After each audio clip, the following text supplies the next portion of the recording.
It would be Montrose, the visitors, who would get the first opportunity of the match. Aaron Ross sending an initial cross into the box, not finding a target, but would come to Niamh Guthrie on the other side, where the ball would then be crossed in, and Louise Brown would see a header fired just wide.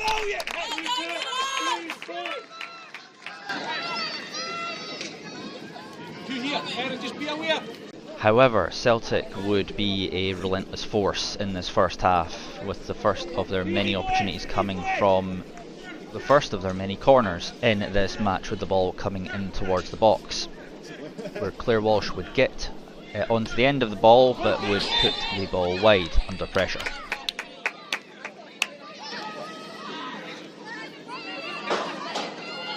The next opportunity for Celtic would come from yet another corner. The ball being swung in from the opposite side this time, the ball coming in towards the box, where it would be headed by Kelly Clark, but it would just be wide of the mark to the right hand side.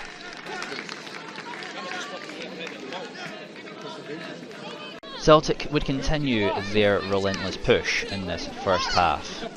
The ball coming down the middle to the left, where it would come back towards the middle, where Finola Morgan would find an opportunity where it would crack against the left hand sided post before a potential follow-up would be blocked by Montrose.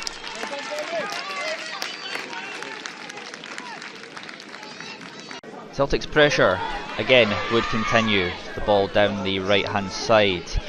Montrose managing to slow the ball down just a touch, where it would initially be blocked before the ball would come to Isabella Fisher on the edge of the area, where she would shoot, but the ball would just be wide of the target to the left.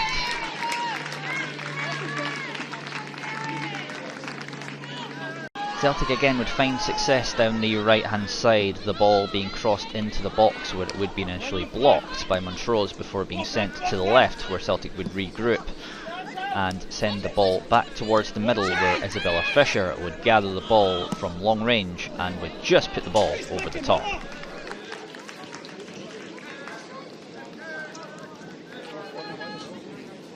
Celtic would have the final opportunity of the first half. A free kick opportunity with Amy Gallagher, who would fire the direct free kick into the area and would strike the top of the crossbar before the follow-up effort would be headed wide.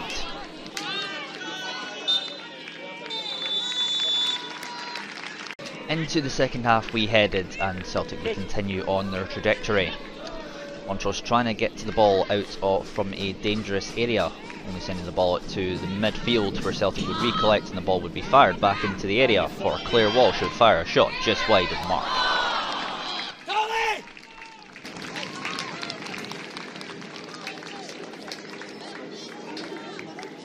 It would continue to be a one-way traffic here, as Celtic would again provide themselves an opportunity. A few passes to set up the opportunity here, sending it to the left before it would be sent to Finola Morgan at the edge of the box, who would force a very good save out of Lauren Perry, sending the ball out of trouble.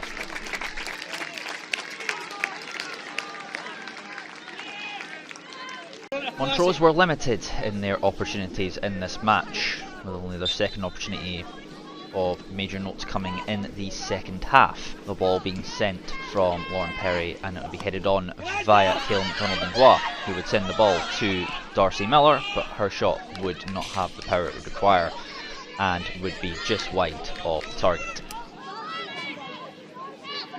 Montrose's other best chance in this second half would also come through Darcy Miller, the ball being sent long from midfield, where Darcy Miller would pick up on the right hand side, initially with not much support, deciding to go for an effort herself from the edge of the area, but the shot would be blocked by the Celtic defence.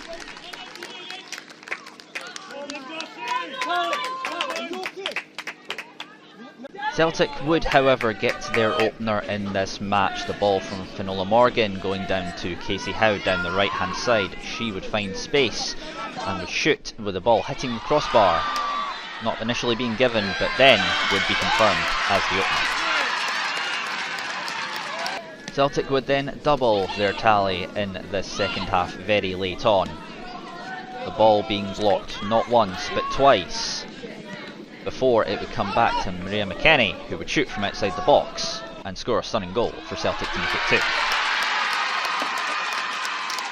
And the finishing touches for Celtic on this game would be put on very late on in stoppage time, as the ball would be brought forward after loss of possession from Montrose, and the ball would be fired forward from the middle of the park, where Isabella Fisher would put the ball past Lauren Perry.